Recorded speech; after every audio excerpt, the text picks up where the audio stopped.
আসসালামু আলাইকুম। আশা করি সবাই অনেক সুস্থ ও নিরাপদে আছেন। তো আমি আপনাদের মেসেঞ্জার কিন্তু প্রায় সবাই ব্যবহার করে, কিন্তু মেসেঞ্জারে এমন কিছু সেটিংস আছে যেটা ভালোভাবে আমরা অনেকেই জানি না। আর এরকম 5টা সেটিংসের কথা আজকে আমি আপনাদেরকে জানিয়ে দেব। তো 1 নম্বর যে সেটিংসটা কথা বলবো সেটা হচ্ছে কন্ট্যাক্টস।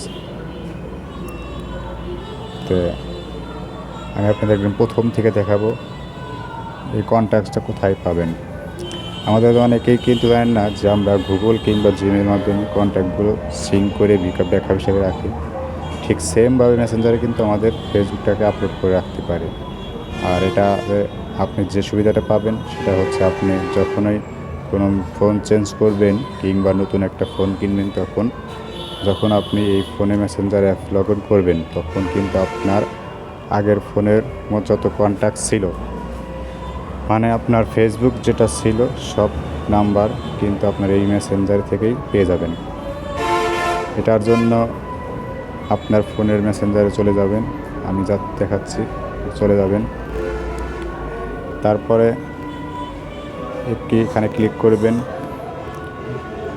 এটার জন্য আপনার ফোনের মেসেঞ্জারে চলে যাবেন। তারপরে এরপরে বামে আপনার যে প্রোফাইল পিকটা থাকে সেখানে ক্লিক করবেন।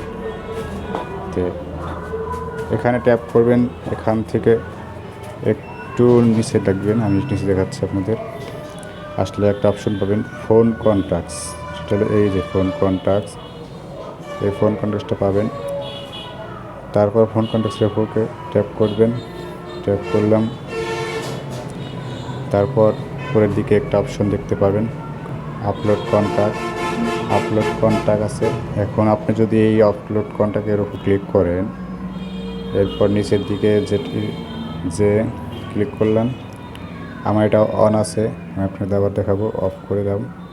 এখন আবার দেখাচ্ছি, এই যে অফ আছে, অপশনটা যদি টার্ন অন করে দেন, এরপর অ্যালাউ অপশন থেকে যদি অ্যালাউ করে দেন তাহলে আপনার মোবাইলে ফোন বুকে থাকা সব নাম্বারগুলো মেসেঞ্জারে দেখা যাবে। আর সেটা দেখতে হলে আপলোড কন্ট্যাক্টের নিচে যে ম্যানেজ কন্ট্যাক্ট আছে সেটা করতে আমি আপনি দেখাচ্ছি। প্রথম থেকে টার্ন অন করে দিলাম, অ্যালাউ করে দিয়েছি আমি আগেই যেহেতু।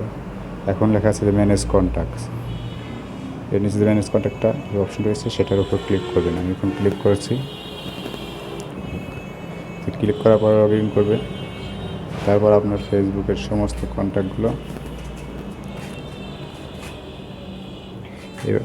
কন্ট্যাক্টগুলো দেখতে পারবেন। এই যে আমি দেখাচ্ছি সব কন্ট্যাক্ট আমার চলে আসছে এখানে। এবার আপনি যদি মেসেঞ্জারে আপনার কন্ট্যাক্টগুলো সেভ করে রাখেন তাহলে আপনার কন্ট্যাক্ট হারানোর ভয় থাকলো না।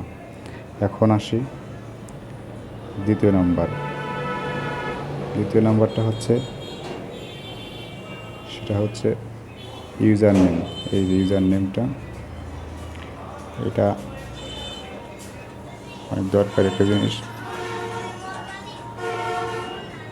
সেটা হচ্ছে আমি আমার মতো ইউজার নেম করেছি। অনেক সময় এরকম হয় যে সে আমার ফেসবুক ফ্রেন্ড না, কিন্তু আমার সাথে মেসেঞ্জারে যোগাযোগ করতে চাচ্ছে, হয়তো আবার ফোন, কিন্তু যখন দেখা হলো তখন জিজ্ঞেস করলো সে তোমাকে মেসেঞ্জার কীভাবে খুঁজে পাবো। তখন আপনার এই যে ইউজার নেম, আপনি হয়তো আপনার নামটা বললেন, ফর এক্সাম্পল আমি যদি এখন বলি আমার নাম ইমরুল হাসান, এখন কেউ যদি ফেসবুকে গিয়ে ইমরুল হাসান লিখে সার্চ দেয় তাহলে কিন্তু শত শত ইমরুল হাসান সেখানে আসে। বাট আপনি যদি আপনার একটা ইউনিক ইউজার নেম বানিয়ে দিতে পারেন তাহলে ওই নাম দিয়ে সার্চ দিলে শুধুমাত্র আপনার মেসেঞ্জারটাই পাওয়া যাবে।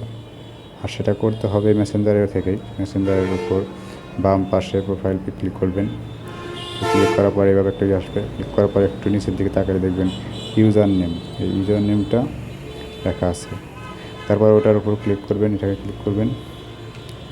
ক্লিক করার পর এডিট ইউজার নেম যে অপশনটা আছে সেটার উপর ক্লিক করবেন। আমি এটা ক্লিক করলাম। তো ক্লিক করার পরে এবং যেমন আমরা আমাদের ফেসবুকের প্রোফাইলটাকে ক্লিক করার পরে দেওয়া থাকে ইউজার নেম থাকে, আমি আপনার সেখান থেকে এডিট ইউজার নেম যে অপশনটা আছে সেটার উপর ক্লিক করব। এরপর ক্লিক করে নিজের যেভাবে নাম মনে হয় সেভাবে দিয়ে ফেলবেন, দিয়ে সেভ দিয়ে করবেন। এখন আসি 3 নাম্বার সেটিংসটা, সেটা হলো সেটিংস। এরপর কথা হলো এটা একটা সেটিংস, সিকিউরিটি সেটিংস। যেমন আমরা আমাদের ফেসবুকের প্রোফাইলটাকে সিকিউ করার জন্য অপশন চালু রাখি, এবং কেউ লগ ইন করতে চাইলে সেখানে সিকিউরিটি কোড চায়। কিন্তু মেসেঞ্জারের ক্ষেত্রে কি হবে, যদি ফেসবুক প্রোফাইল ও মেসেঞ্জার একসাথে কানেক্টেড, বাট একসাথে কানেক্ট হলেও শুধু মেসেঞ্জার দিয়ে তো আলাদা করে লগ ইন করা যায়। সো আপনার মেসেঞ্জার অজান্তে অন্য কোথাও থেকে লগ ইন করে আছে কি না সেটা আপনি কীভাবে দেখবেন, এবং সেটা দিয়ে করা থাকে তাহলে সেটা লক আউট কীভাবে করবেন সেটা এখন দেখিয়ে দিচ্ছি। মেসেঞ্জারে একটা অ্যাপ্লিকেশন ওপেন করবেন, উপরে বাম পাশে প্রোফাইলে ক্লিক করবেন, একটু নিচের দিকে দেখবেন প্রাইভেসি নামে একটা অপশন আছে, আমি আপনাকে দেখাচ্ছি। প্রাইভেসি একটা অপশন আছে, দেখাচ্ছি আপনাদের। এই যে প্রাইভেসি অপশনটা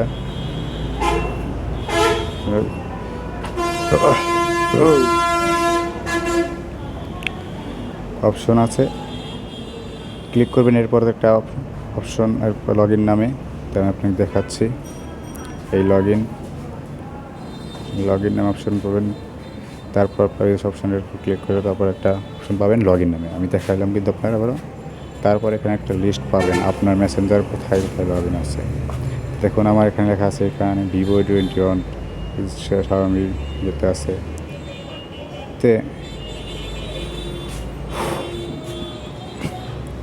এরপর উপরের দিকে পাবেন হোয়ার ইউ আর লগড, ওখানে যদি আপনি ক্লিক করেন এ পর্যন্ত আপনি যত জায়গায় লগ ইন করেছিলেন ততগুলো ডিভাইসগুলোতে সবগুলো লিস্ট এখানে আপনি পেয়ে যাবেন।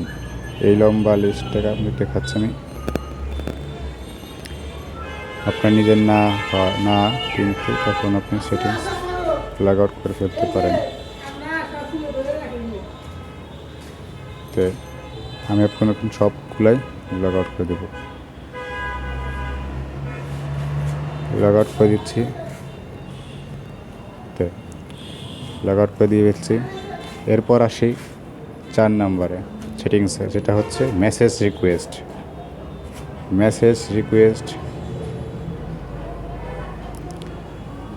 রিকোয়েস্টে কথা হচ্ছে ওটার উপরে ক্লিক করবেন। আমি আপনাকে দেখাচ্ছি সুন্দর করে, দেখেন লেখা আছে মেসেজ রিকোয়েস্ট।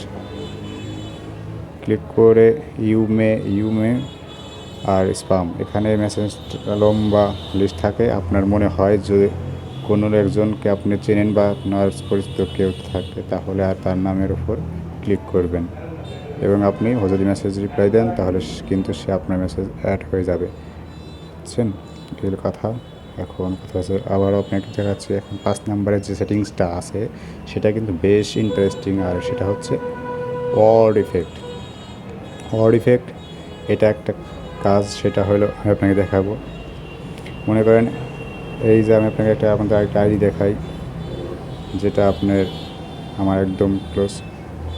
এটা হচ্ছে এইখানে চাপ দিবেন, তারপর ওনার আইডিতে ক্লিক করবেন, তারপর লেখা আছে এখানে ওয়ার্ড ইফেক্টস, দেখছেন? এই ওয়ার্ড ইফেক্টসে ক্লিক করবেন। আমরা যখন মেসেঞ্জারে কারোর সাথে চ্যাট করি তখন দেওয়া যায় টাইপ করছে এবং ইমোজি সেন্ড করছে, দেখা যায়। বাট যদি এরকম হয় ইমোজিগুলো ব্লাস্ট করছে এবং কিংবা ইমোজিগুলো উড়ে যাচ্ছে অথবা কোনো একটা অ্যানিমেশন হচ্ছে, তাহলে কিন্তু ব্যাপারটা অনেক নাইস। তো আপনি চাইলে চলে যাবেন আপনার ফোনের মেসেঞ্জারে, যার সাথে আপনি ওয়ার্ড ইফেক্টস করতে যাচ্ছেন, তার সাথে যে চ্যাটের অপশনটা আছে সেটার উপর ক্লিক করবেন।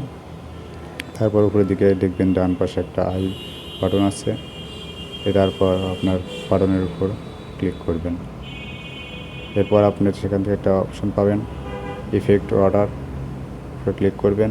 তারপর এখান থেকে নিচের দিকে যে কোনো একটা ওয়ার্ড বা সেন্টেন্স লেখার জন্য অপশন পাবেন। তারপর এখান থেকে একটা সেন্টেন্স লিখবেন। তো লেখার পর বামের যে ইমোজিটা থাকবে, বামের যে ইমোজিটা একটা সেন্টেন্স লেখার পরে, তা আমি আপনাকে দেখাচ্ছি। এইটা লিখলাম ফ্যাক্টস, তারপরে ক্লিক করলাম, তারপর এখান থেকে একটা সেন্টেন্স লিখব, তারপর ডান পাশে যে সেন্ড অপশনটা আছে সেখানে ওটাতে ক্লিক করে দিবেন। এটা দিয়ে হলো কি হলো, এটা দেখার জন্য ব্যাগে চলে যাবেন, ব্যাগে চলে গেলাম। কিন্তু আপনি যদি এখন ওই কোনো মানুষটাকে সেন্টেন্সটা পাঠান এবং যদি এখন সেন্ড করেন, একটা ইমোজি অ্যানিমেশন যাবে। তো আমি এখন দেখাবো একদম ক্লিয়ারেন্স করে, দেখেন দেখাচ্ছি 100%।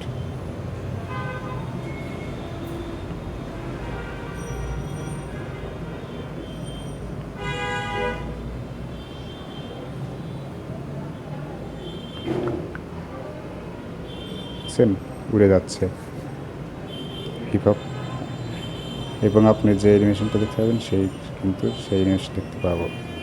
সেটা অনেক ইন্টারেস্টিং। আপনি চাইলে এভাবে অনেকগুলো সেটিংস এখান থেকে ইমোজি দিয়ে সেটিংস করতে পারেন। হ্যাঁ, আমার একটা হিপহপ আইডি আছে। ওকে, অ্যাপটি বলে কিছু বলার নেই এখানে। আজকে বলতে এখানে শেষ করছি। ধন্যবাদ। পরবর্তী কী নিয়ে ভিডিও বানাবো সেটার জন্য কমেন্ট করে জানাবেন। ধন্যবাদ।